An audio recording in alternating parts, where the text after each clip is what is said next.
Season's greetings, everyone, that time of the year. I'm Lori Timony, and I'm with Go City and also one of the hosts of the Experience.This.Travel show. And we are, believe it or not, on season 2, episode 1, show number 31. So we're very proud of getting to this point, and we're really looking forward to what lies ahead in 2024. Bruce, would you like to introduce yourself? Yeah, thanks, Lori. Hey, this is Bruce Rosard. I'm one of the co-founders of Arrival, and amazing that we started this over a year ago. This experience, this experiment, and really happy to be here at this show, and really excited to have Catherine Warrilow with us from The Plot for the show where we're really going to dig into talking about branding in the experiences sector. Catherine, tell us about yourself.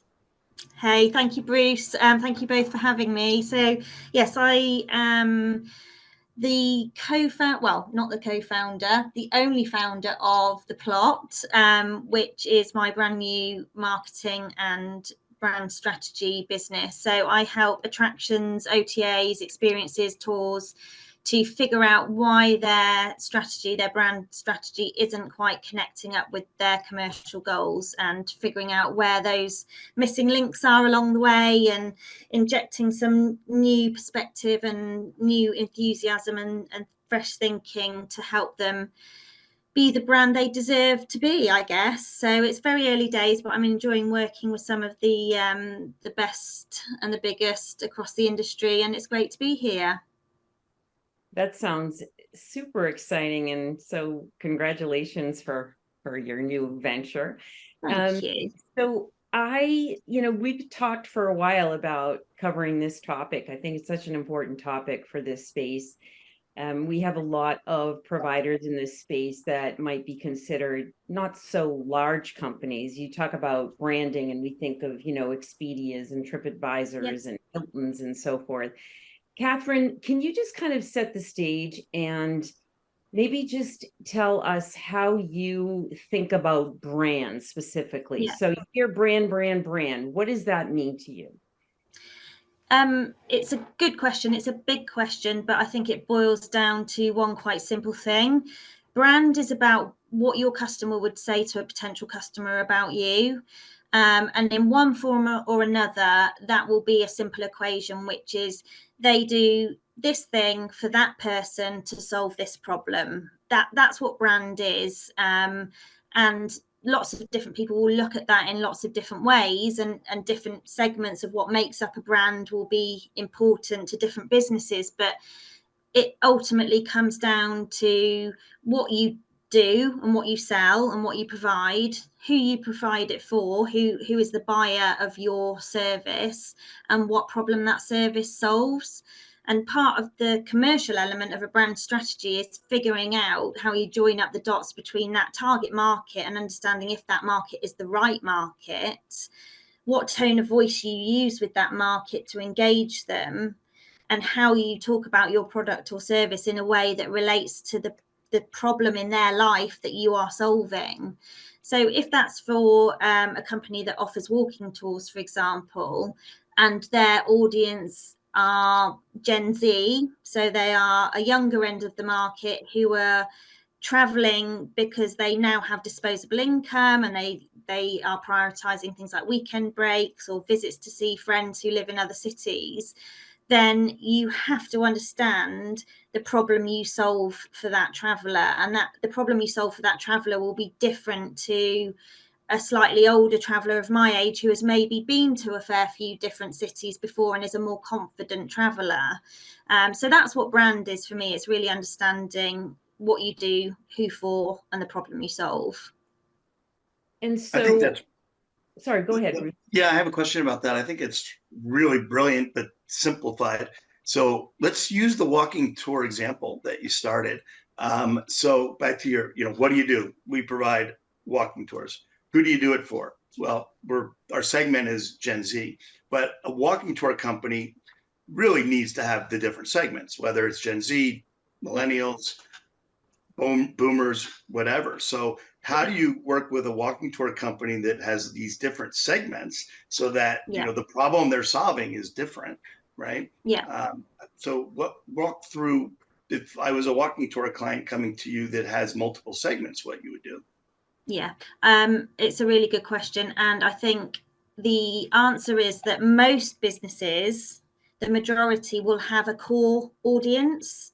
So say, for example, for the walking tour company, it is majority 18 to 25-year-olds. I think what you have to then figure out within that brand strategy is how you solve that problem and how you talk to that person in a way that doesn't alienate the 35 to 44-year-old bracket, for example, if that's your secondary audience, or maybe your secondary audience is a business traveller who is very time pushed and just wants to see a little bit of a city in the easiest possible way as part of a business trip when they've got 2.5 hours available before they get their flight home. I think in today's day and age where social media is the primary way we speak to our customer, you can't swap hats or swap tone of voice for each of your audience segments. I think you have to focus wholeheartedly on that core, on that primary customer, in a way that is relatable and memorable enough for people to engage and spread word of mouth, but not so crazily unique that you suddenly alienate those other peripheral markets and customers that you want to pick up.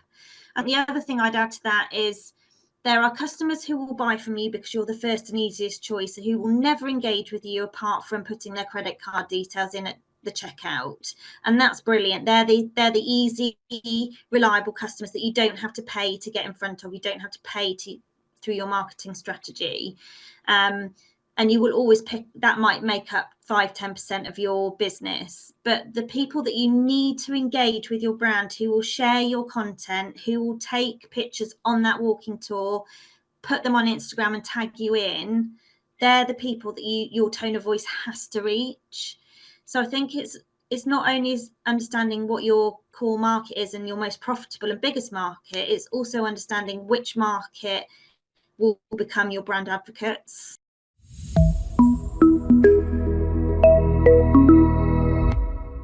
Hey, it's Marika from the Von Mack Agency, here with your Tourism Marketing Half Minute. Raise your hand if you've ever heard the fallacy that tourism is recession-proof. Yep, that's definitely not true. So in today's economy, it might be a good time to start thinking about scarcity marketing. This is a technique that focuses on creating a sense of urgency and excitement all around your product. And studies have shown that customers are 30% more likely to purchase something when they believe it'll sell out. So try offering limited time packages, exclusive discounts, or even something VIP, but make sure to A/B test your results.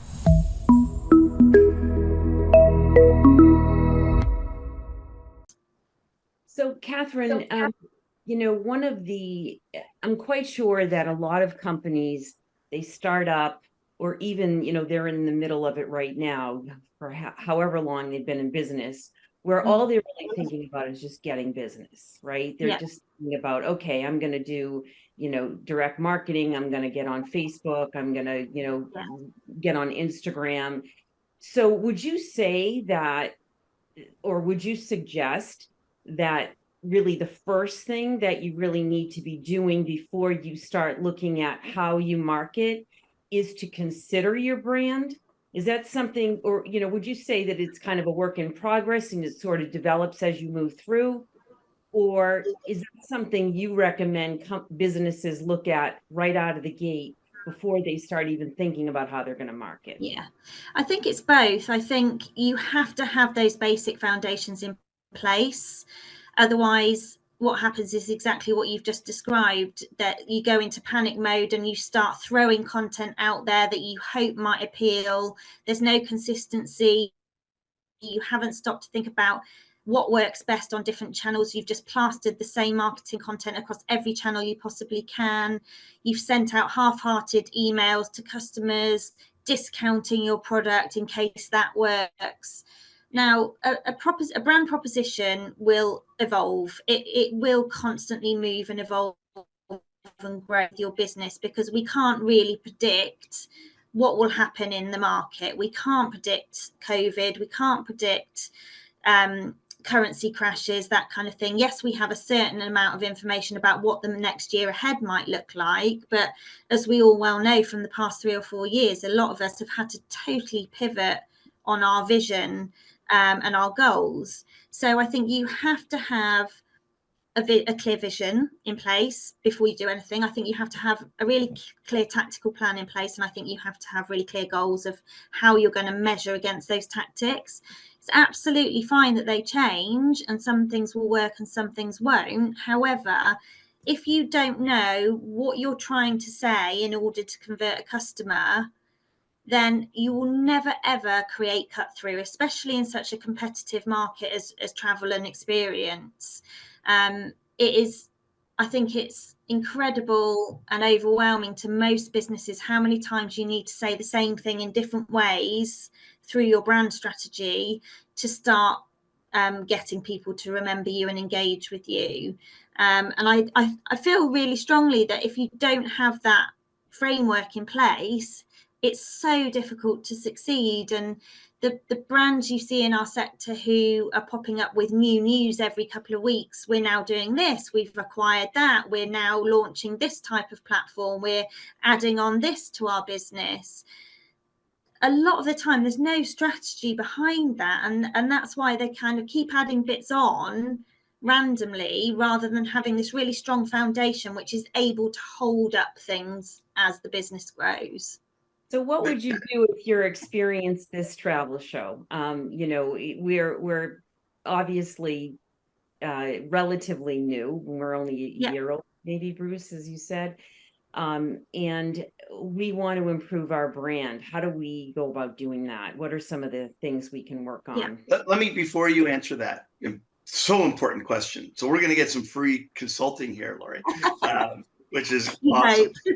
But what I was going to say is Experience This is a B2B, and almost everyone listening to Experience This are B2B. And a lot of what you've already talked about is B2C branding, right? I mean, you threw in a little B2B right at the end there. But really, when you think branding, you're typically thinking B2C. Let's flip this discussion now over where let's talk B2B again, because that's who would be listening. That's what Experience This is, as our challenge to you to say, okay, give us some thoughts. Because I will tell you, you said you need a clear vision. Yeah, Lori, I think if Catherine was our brand consultant, she would have to ask us, and we would have to tell her what our vision is and what's our goals and objectives and what are our tactics, right? So now I'll go ahead and answer and provide us with that free consulting, Catherine. Let's see where this goes. Yeah, it's a great challenge, and I think it's interesting because exactly the same principles apply whether it's B2B or B2C. So in a B2B avenue, the brand is the ticketing tech provider and the customer is the OTA, for example, or the attraction or the operator, right? A ticketing tech or res tech. Yeah. Exactly. B2B, and their client is the tour operator. Yeah, exactly. So the same principle applies. That business still has to be able to say, we do this thing for this audience to solve this problem. So, for example, at an arrival event where you've got all of your exhibitors with their stands in the hall, the ones that will succeed in that type of environment will be the ones that can say, oh, hi, what do you do? Tell me about your business. Oh, that's really interesting because we do this thing for people like you to solve that exact problem that you have. And as Laurie rightly said, it will vary from business to business, but the premise will always be the same and the vision will remain the same. So to answer your question about the podcast and this show and that kind of thing, I think the first thing I would say is, do you guys know the hero villain guide methodology? No. So this is one of my favorite brand storytelling exercises. So it's really simple. It's a fairy tale scenario, and in this scenario, you guys as the hosts, you're always the guide, you're not the hero. So you're facilitating the conversation. So everything you're doing, everything you're sharing is all about the hero, and the hero is your viewer. The villain is everything else that takes the attention away of your viewer from your show. So putting that bluntly, that might be shows that are better. It might be shows that go out at exactly the same time as yours. It might be shows that cover similar topics.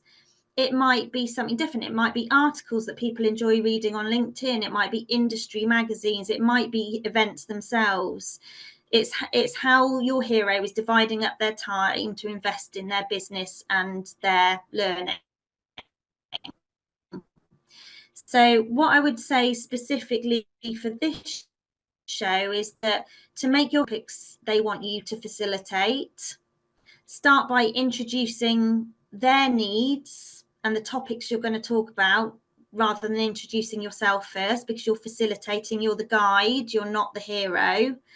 And make sure that this feels like a two-way conversation between you guys and the audience, even though it's the three of us talking. So make people feel like they are a participant, and that might be that you crowdsource questions ahead of a show. It might be that you put sound bites of the show out individually afterwards, as well as the main show, to start two-way conversations on LinkedIn or on your own profiles, and make it feel like a community. Make people feel like they say they are a part of Experience This, rather than, oh, I watched an episode of. So that would be the thoughts off the top of my head. And I think using the hero villain guide methodology really helps to make sense of how to do that. Yeah, I love the crowdsourcing idea. We've talked about different things that would involve the audience, and we've talked about going live. What do you think about that? Going live on LinkedIn rather than recording and sending it out afterwards? So my honest opinion is based on my very limited experience of having tried it for myself, and I found it incredibly stressful because the tech I don't think is quite where it needs to be for you to be able to present and talk and have a live panel discussion as well as engage with your audience simultaneously. It's a bit frantic. So I think you can create just as an exciting dynamic without it having to be live. I think the only advantage of live is that people get a push notification saying happening now. I think that's great. But I don't know about you guys. I'm never, even if I say, yes, I'm going to an event on LinkedIn, they pop up and I've forgotten about it by then and I'm busy. Right. So I think if you can create an engaging two-way dynamic around the content and people can digest it at a time that works for them, especially because you're global and time zones are very difficult to work in everyone's favor, I would stick to pre-recording, not because it allows you to edit out the bits that you don't want in there, but because it allows you to repurpose that content in lots more different useful ways. Yeah, thanks. I would push back a little bit on that. And it is something we talk about a lot. And again, we're not well resourced, right? Because we all have real jobs. But if it wasn't, if this was our thing, think about LinkedIn Live or another platform, but I think for our audience, LinkedIn Live is the ability to have, the three of us, and let's say only 20 people join, but those 20 people can actually participate. So someone can raise their hand and we could say, oh, Catherine, you would have a question, bring you into the discussion live, which we can't do if we're recording. It's almost like I always say the Clubhouse effect. Clubhouse was really popular for, I don't know, a month or maybe a year. And our partner, Christian, spent a lot of time building Clubhouse communities on specific topics, always related around travel. And he could sometimes have 100 or more people who were in kind of the audience. And then there were 5 of them and he pre-designated as experts. And we could do something like that. So stand by to raise your hand and participate. And it would be a whole different kind of thing. What are your thoughts about that? As far as, again, this is a session about branding, not how to build a podcast.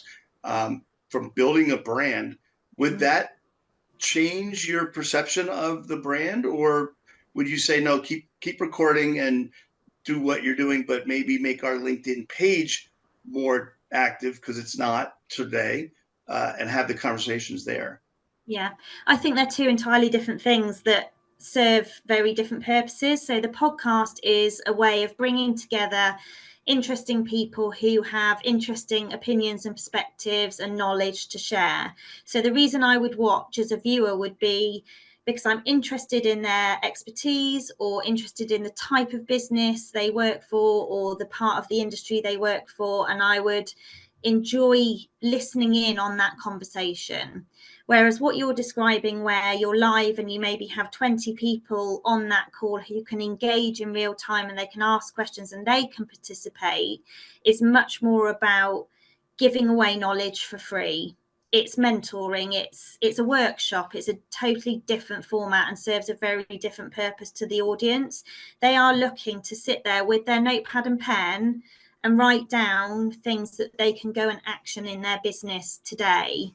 Whereas this discussion format is just raising the bar for the industry. It's about us fostering the community element we have across the sector and keeping talking. So I'd say it's a different dynamic, and I think both things are brilliant, but for very different reasons. And I would say if that's something you would want to explore, I would maybe put it under the same banner, but make sure your audience is clear on what this is for who, for what gain, versus what that more workshop style format would be for and for what gain. And I suppose we could always just run a test as well. We'll give it a shot rather, and then see what happens. I would like to move off of this and kind of move on to performance marketing. So, there's conversation brand versus performance marketing. And I do recognize that I think it applies to all experience providers, because they have to consider, obviously the smaller operators, there's a lot of things they're going to be doing in their day-to-day that's just going to be elevating their brand. But as you move into companies that might be a little bit bigger, there's some real decisions that need to be made in terms of where you're going to put your money. I'd love to hear your thoughts on, spending your money on brand versus performance marketing. What does that really mean to the business? And, how the other thing I'd love to maybe have you incorporate as part of that response is, how do I measure brand marketing? Yeah. So if you can maybe just touch on performance marketing versus brand, and then how to measure it, I think that would be really helpful to people.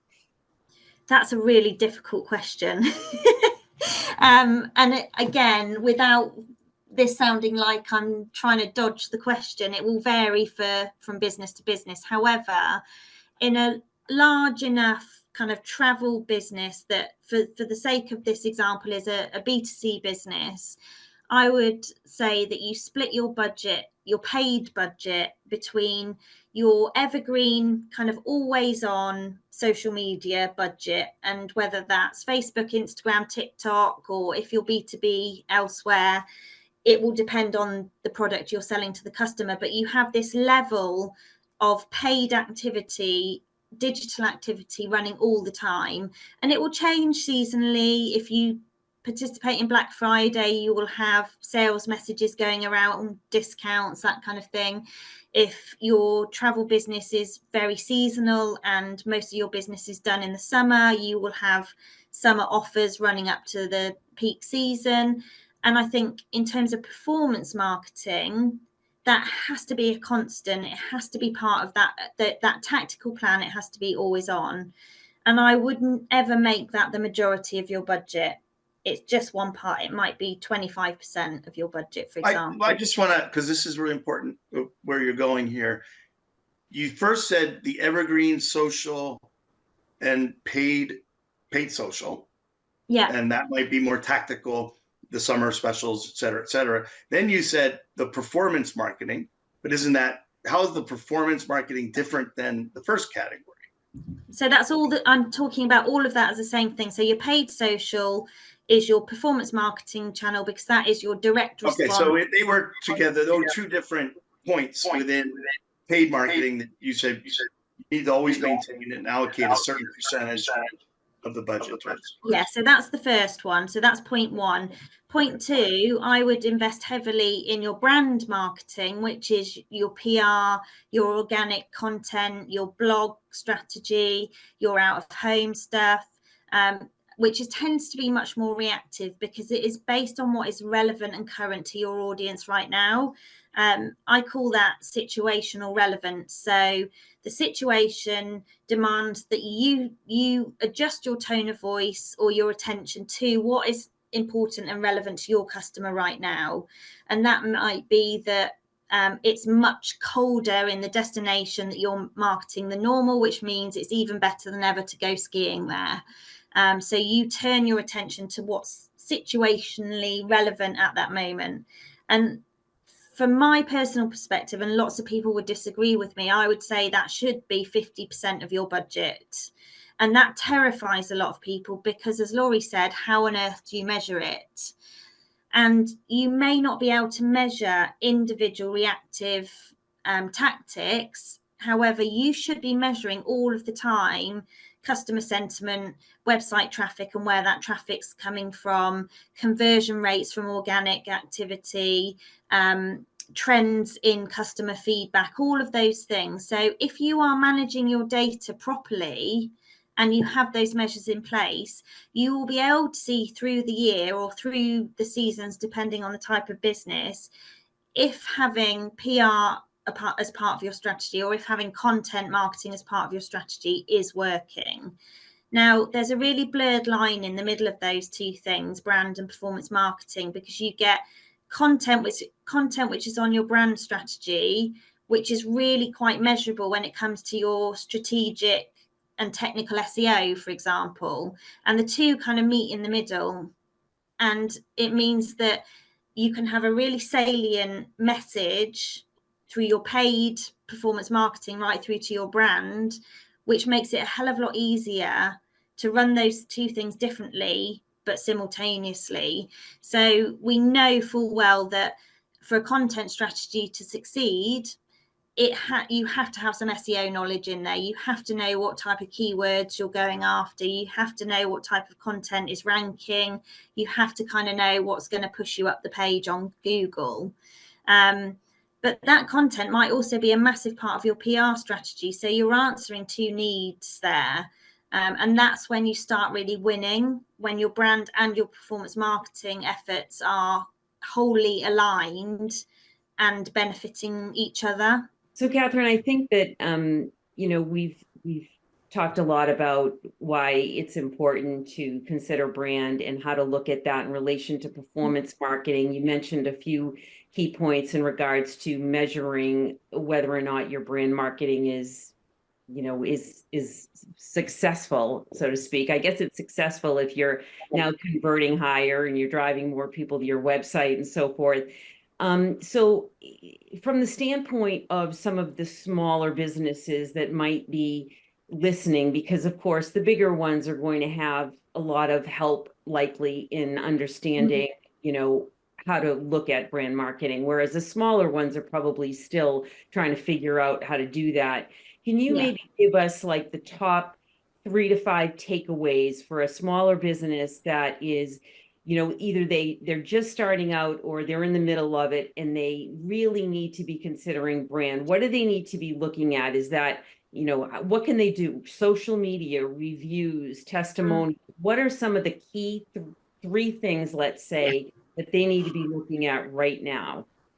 So should we look at this from a B2B context then, because that's the main audience. So let's talk about very small B2B businesses in the travel and experiences sector, or potentially people like me who are just starting out on their own and building up the brand for their business. So I would say first thing would be consistency. So whatever you're doing, do it regularly, do it consistently, even if it feels uncomfortable.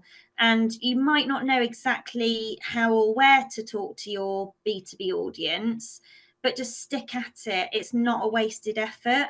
It's a wasted effort if you're not measuring it, but if you're looking at the type of conversations you're starting with people and which ones they respond to, or which ones people then pass on to another person, track that. So a lot of the time, and you guys will find the same too, people will say, oh, I mentioned your name to so-and-so because that thing you said was really interesting.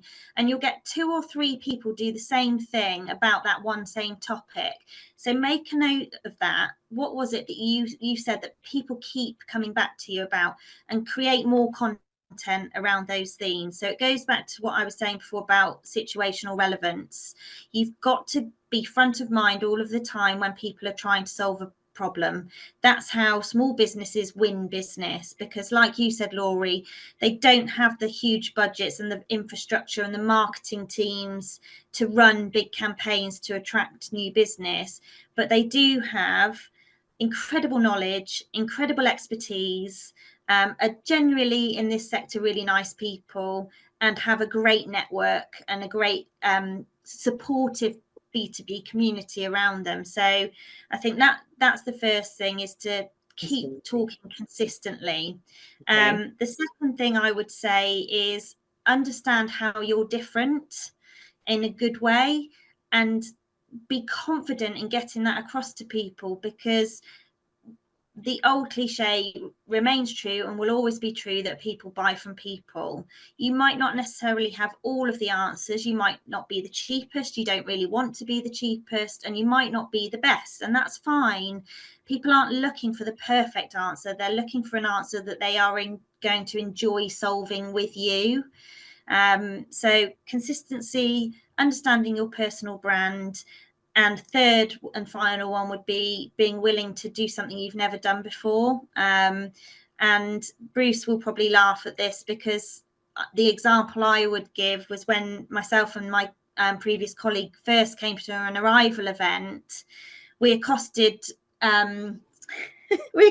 Douglas, I think, within an hour of being there, because instantly we were like, this is amazing. How did we not know about this before? This is exactly where we want to be in the industry. And we bowled over to Douglas and said, please, can we speak at the next arrival event? And he said, guys, I've literally just met you 5 minutes ago. I really appreciate your enthusiasm, and great that you're having such a good time at arrival. Let's keep in touch, and you can convince me that you deserve to speak at the next arrival.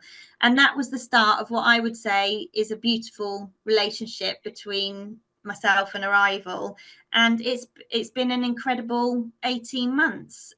Don't be afraid to take chances and No, go after something new. exactly. Well, I want to add one more thing to that, and then I know Laurie needs to kind of get things wrapped up here. You followed that up, Catherine, with an article that you sent us, or maybe you just published it, I don't remember, about your perspective of your first arrival. And it was, as you all like to say in the UK, very cheeky, the way you wrote that up, right? A word that I've come to know and learn and love. It was a really cheeky update about your experience at arrival.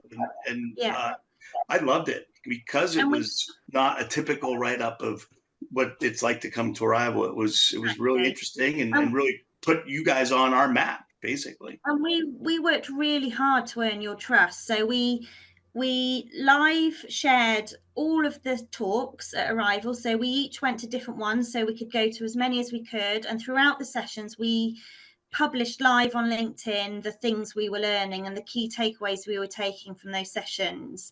When we got back, we did our own write-up.